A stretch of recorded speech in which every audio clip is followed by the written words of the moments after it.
promène toujours dans cette série d'ateliers. On rejoint Hélène pour de la peinture sur soie, c'est ça? C'est ça, exactement. Alors expliquez-moi comment on fait. On part à partir d'un dessin ou on y va directement avec la peinture? Ça dépend les personnes, mais souvent il faut laisser libre cours à son inspiration et à sa créativité. Et puis après, avec le pinceau, la peinture et le tissu, eh bien, on laisse fuser la peinture. Voilà. Quels sont les premiers conseils que vous donnez aux élèves? C'est plutôt des conseils sur la matière, à savoir que la peinture, c'est une peinture fusante. Donc il faut avoir la main plus ou moins légère selon les motifs qu'on veut réaliser. C'est quoi une peinture différente, c'est-à-dire?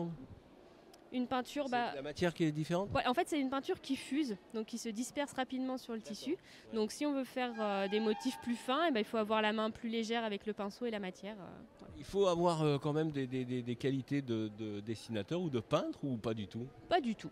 On se laisse aller? On se laisse aller et on a des résultats très surprenants et très beaux. Voilà. Les couleurs sont magnifiques souvent.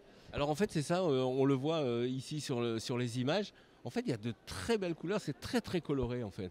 Bah après on a aussi des couleurs dans nos palettes qui sont des couleurs assez chatoyantes. Voilà. Et c'est vrai quand on les mélange entre elles, et bah souvent on a de très beaux rendus très colorés. Vous donnez des cours tous les jours ici au Silquignon? Au Silquignon, c'est en continu, voilà, depuis jeudi jusqu'à dimanche soir. Voilà. Très bien, merci Hélène.